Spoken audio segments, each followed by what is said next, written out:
directing the military today aren't just lowering standards and focusing on the wrong enemy.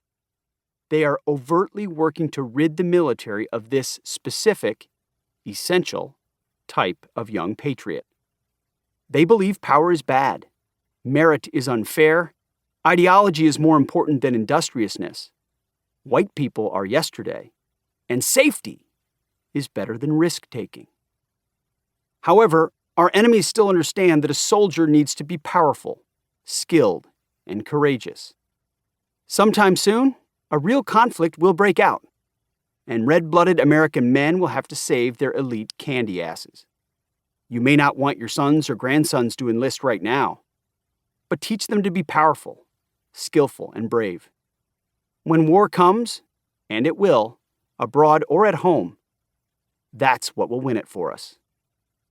The only way we can fight back against the left's anti-warrior radicalism is to recover a true vision of the value of strong men, the importance of normality, and a true sense of honor.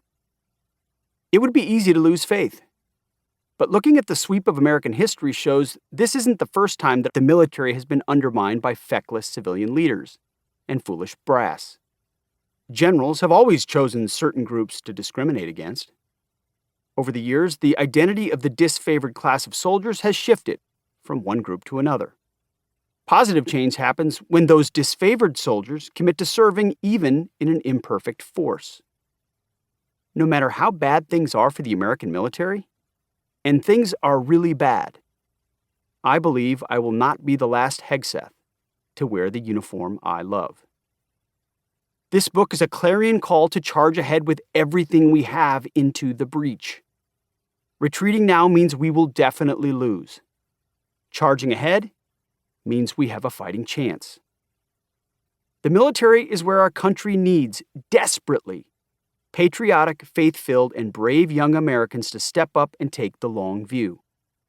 At a basic level, do we really want only the woke, diverse recruits that the Biden administration is curating to be the ones with the guns and the guidons?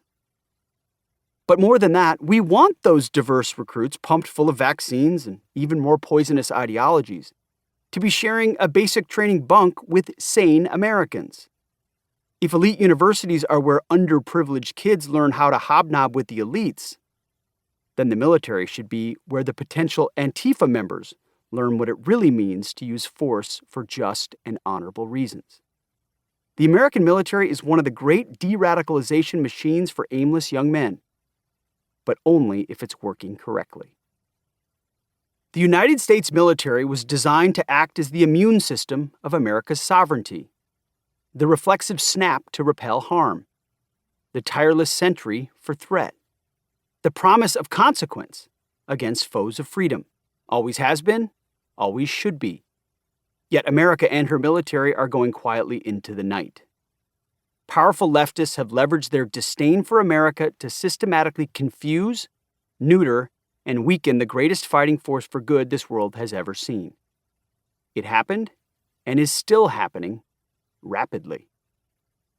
Don't just take my word for it. Here are the folks who wrote the book on it. Each year, the Heritage Foundation publishes its Index of U.S. Military Strength. Think of it as a 650-page report card for every branch of the U.S. military. Its 2024 report is blunt.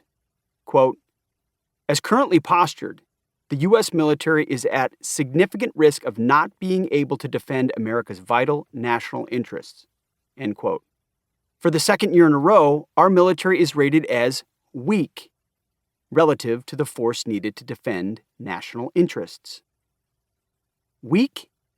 2 years in a row. The authors of this exhaustive report are patriots. Most are former military. They love our troops, and they are brutally honest.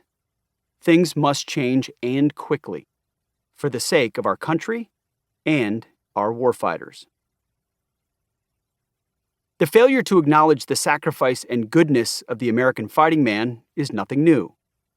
As soldiers often say, shit rolls downhill, and it has since gunpowder was invented.